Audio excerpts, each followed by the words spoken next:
All right. Troy Weaver revealed when you could see, or you may most likely will see Cade Cunningham come back. Check out Detroit Pistons Talk playlist. Share the video. Let's talk about it real quick. 1 second, because I forgot to get his brother shout out. Perfect video came up. Hold on, I'm still trying to learn to work this. So shout out to Jermaine. I ain't gonna say a government name. I appreciate him for the cash app. He says, he said, here's thanks for Cade Cunningham update. He said for Blad TV. So I appreciate Jermaine. Appreciate donations. Like I said, somebody made another sizable donation PayPal yesterday. I appreciate you as well. I'll keep your name anonymous. So yeah, Troy Weaver, I get him and Brian Holmes mixed up in my mind a little bit sometimes. But he said basically he gave us a timeline when we could see Cade Cunningham, and I pretty much figured this was going to be the timeline. He basically says it's probably going to be. Well, we'll let y'all. We'll say the suspense. Here's when the Pistons expect Cade Cunningham to make his debut.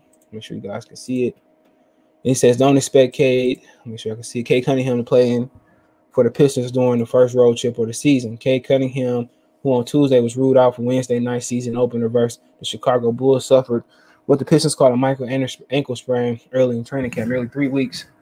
And he has not returned to 100% participation since. He missed all 4 preseason games.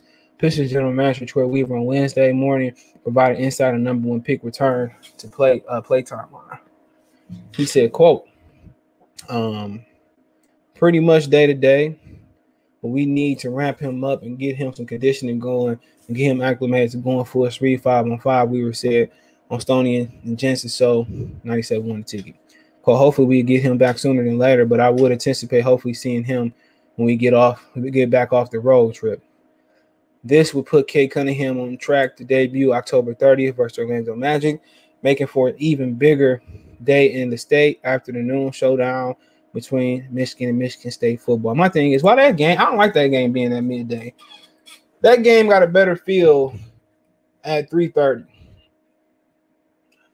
Remember that time where Michigan lost the game off the black punt? That was like a 3:30 game, an evening game.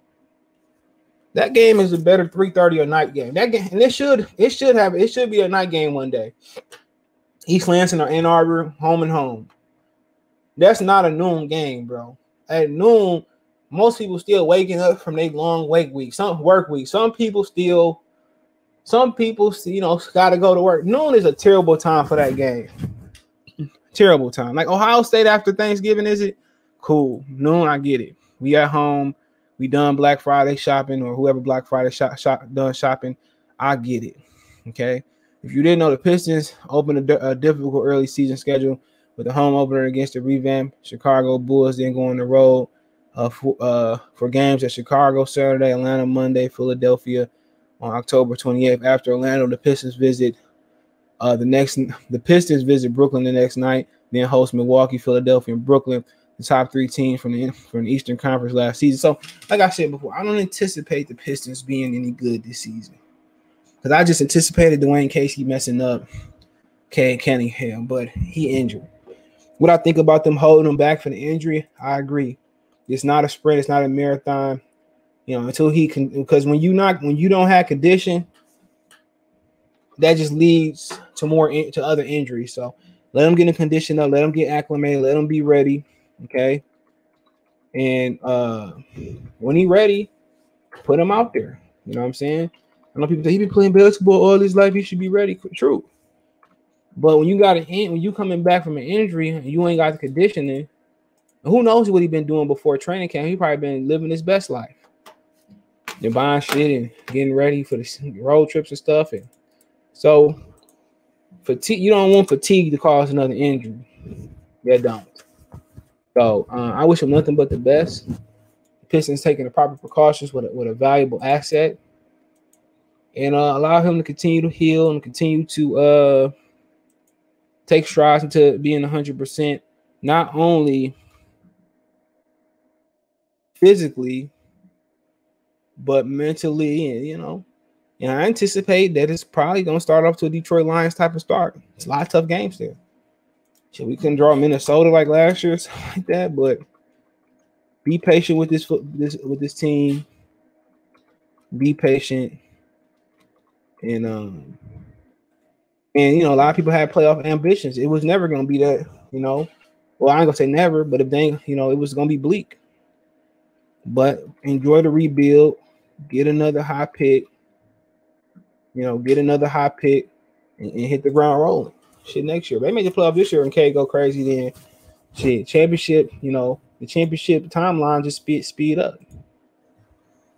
But I mean, end of the day, I like what they're doing.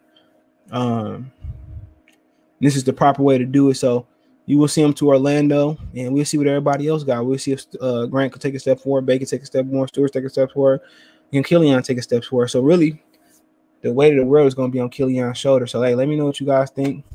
Check the Detroit Pistons Talk playlist. Thumbs up the video, share the video, subscribe to the channel on my social media links in the description. Faster way to reach me is Twitter, then Facebook, then Instagram. On my social media links in the description.